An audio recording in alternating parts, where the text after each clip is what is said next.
Good evening and welcome to the Job Search Solution, the radio program where we talk about looking for a job, changing jobs, changing careers, hiring. And as always, we begin with a prayer. Dear God, grant us thy peace and thy mercy. Thy will be done. And in this session, we're going to be speaking about the junk on the internet. There is so much junk out there. I've been doing this since 1973. I've personally helped more than 11,000 people find a job personally.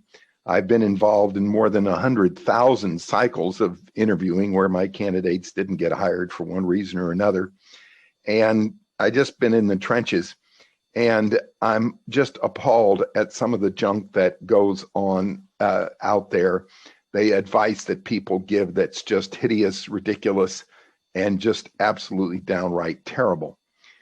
And it behooves us every once in a while to go over as many of these as we possibly can in this session. And by no particular order of is just the way I found them. Here is the junk that I found.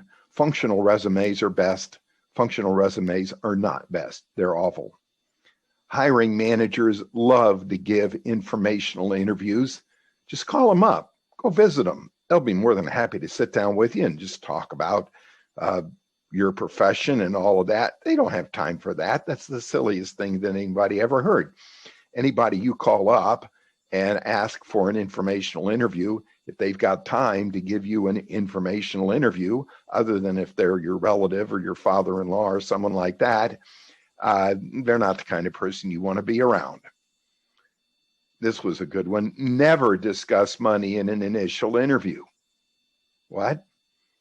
In fact, one of these authorities, said that if an hiring authority asks you about money, what you've been making or what kind of money you're looking for, don't answer the question. Ask them, well, what does this position pay? You do that with the vast majority of hiring authorities. They're going to, one, be irritated at least, and downright mad. They didn't ask you that. They asked you, what kind of money are you making, or what kind of money are you looking for? You answer, what does this job pay? They're going to say, if they don't say it outright, in their head, they're going to think, I didn't ask that. I asked you what kind of money you were looking for. Oh, here's a big myth. If you're a top performer, people will always find you. That came right out of the 50s, maybe 60s. Maybe we heard about it a little bit in the 70s. That's just not true. The average age of a company in the United States these days is somewhere around 10 years old.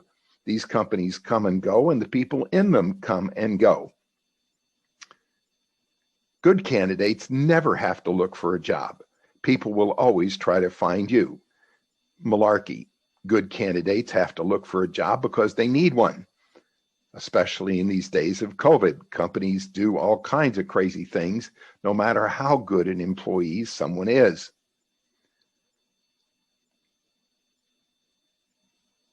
Pay us $5,000 for your resume, and we will expose you to the hidden job market.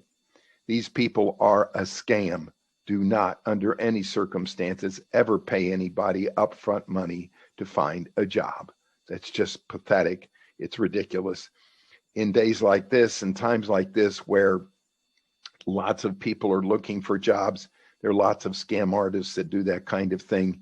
There is no such thing as a hidden job market. It's just not true.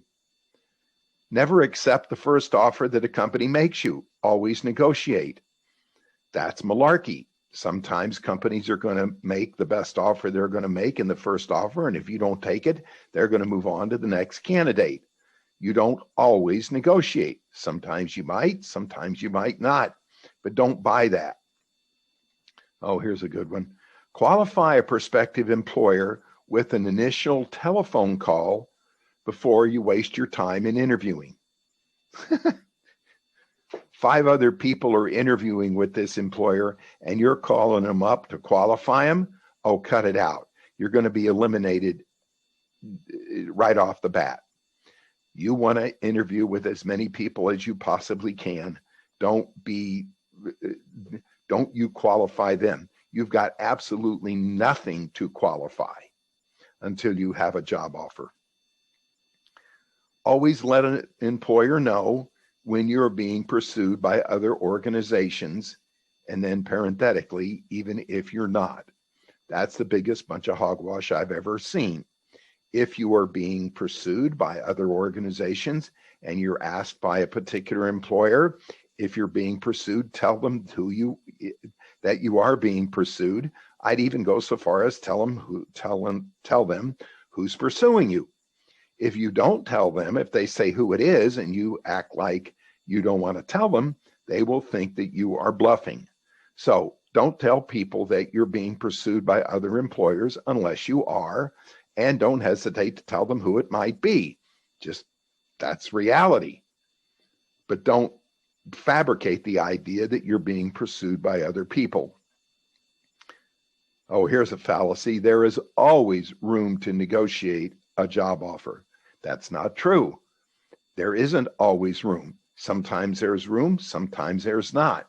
The best thing to do is to ask an employer, is there room for negotiation on this? Can we talk about it? Some employers are going to say there is absolutely no room for negotiation on this. Don't even ask. We get told that from time to time. So don't believe when people tell you that there's always room for negotiation, because there may not be. Here's a terrible one. Companies always try to get away with paying as little as they possibly can. That's just a fallacy. All right, we're going to take a short break. Stay tuned. This is Tony Bashara with the Job Search Solution.